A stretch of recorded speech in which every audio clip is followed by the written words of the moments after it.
Hello everyone, welcome back to CDT, it is me, Ditto. Yesterday we got brake upgrades and drivetrain swaps in CDT. So, naturally, today you're just going to watch me fuck around with those.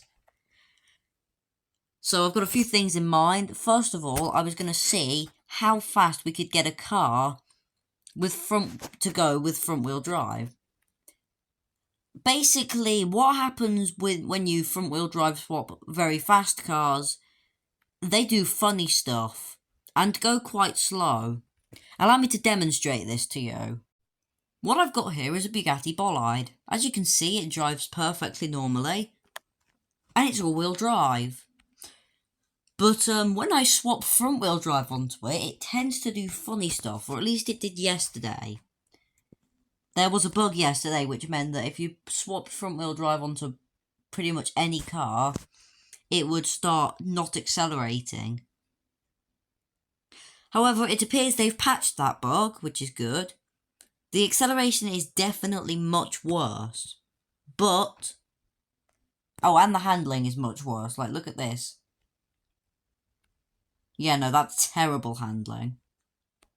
You can still ruin your car, just not ruin it as much.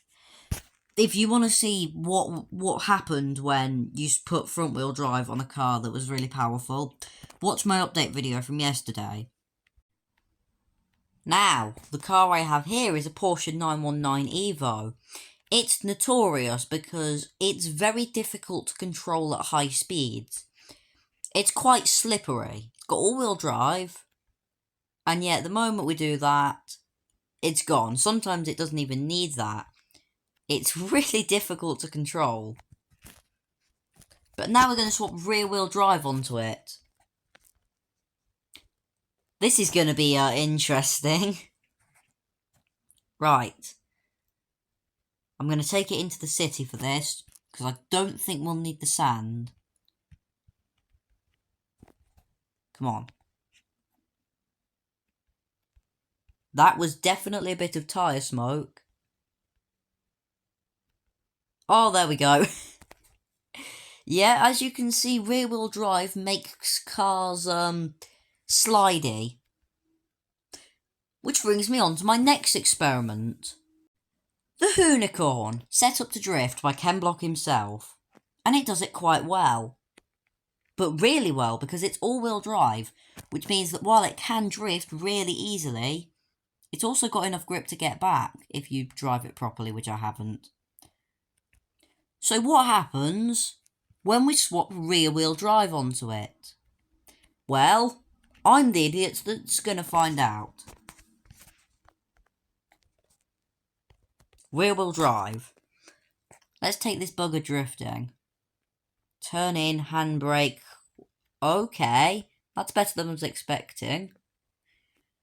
Handbrake, turn in. Oh no. I'm handbraking a lot earlier than usually because I am quite scared. You've got to handbrake much earlier to get the proper drifts, and even then it's very difficult to control. So let's do the inverse. This is the Ford Mustang RTR drift car. What happens when we drift it? Because it's rear-wheel drive as standard. Jesus. Okay, that's not fun. And now we're going to swap all-wheel drive onto it. Can we control the power? Right, turn in, handbrake. Oh, that's much better. So, as it seems, for controlling drift cars, it's all-wheel drive that you want, not rear-wheel drive. Good to know. The final test we're going to be doing is a handling test. I'm currently in an Aston Martin Vulcan, which is rear-wheel drive as standard. And what I'm going to do is take it for a lap of the track. Now, I picked this car specifically because it handles really well, it's a really good track car in general, and I like it. Oh, and you can still get it in the shop at any time you like. So, let's see. How well does it handle these bends? Really well. It's a great car, the Vulcan. Down the straight. Brake. Okay. You can see how it just really sticks to the lines of the track. And it's so easy to drive as well. What a great car. And as a result of that, it's done it in a 35.6. So now what we're going to do is swap all-wheel drive onto it and see how it goes. And now you can see that the Vulcan is all-wheel drive swapped. Hopefully this should mean it's faster because it was like 40 grand. And I don't know about you, but that's quite expensive, especially considering it's another 40 grand to change it back to rear-wheel drive. Right, let's see. Already it feels like it's turning better and it's accelerating quicker. It's fast. Look at it down the straight, holy moly. It's like how we all felt about cars when they first got turbo upgrades. Look at this, right. I went the wrong line through there. Remember, it's a 35.6 to beat. And, yeah, we did a 35 too. And I reckon there's still room for improvement in that. So, all-wheel drive swapping your cars is worth it for the turning and stuff. And rear-wheel drive swapping is for slidey. Only if you're really, really good though. Now, brakes. Now, there's not actually much I want to try with the brakes, only 2 experiments. The first of which is this. What I have here is a Lotus Elise with these specifications. And as you can see, I'm going to take the brake upgrades off so that it's standard brakes. And I'm going to accelerate up to a certain point and then brake, and we're going to see how far it takes for it to stop. So here we go. Oh, gotta put it back online, sorry. Right, and it's this point here, brake. Not bad. Not bad at all. Remember this. Now, as you can see, I've got the Elise here again. Same specifications, if it will let me show you them. My phone is not happy with me today. Look, same specs, same engine, turbo, tyres. Brakes have been changed to the maximum, and it's the same drivetrain. So, with upgraded brakes, how far will it take the Elise to stop? Let's find out. Right, off the line.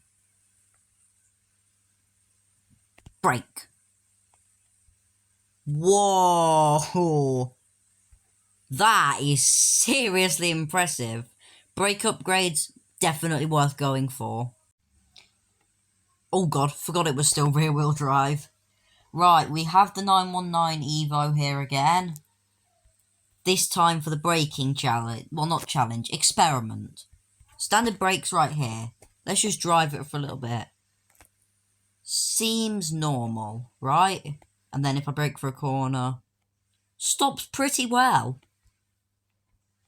Now let's take the brakes away. 50% less braking.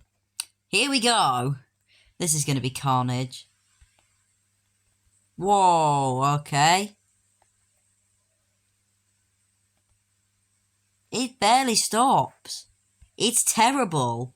So, as you can see, brakes are important. I'm going to put the brakes back onto this one again, so that now I can stop on my nose, if it will let me install them. Pretty cool. And that's really all there is to it. Just a couple of things I need to add, because I shot the film for them and deemed them too boring for the video. Front wheel drive makes your cars handle bizarrely, like the back end will start slipping everywhere. And, I've forgotten what the other one was. Thank you for watching. YouTube bollocks. You know, sort of subbing, commenting, liking, whatever. And, I'll see you tomorrow with a review of the new Veneno. Then hopefully the review of the relatively old now Lycan. Hopefully.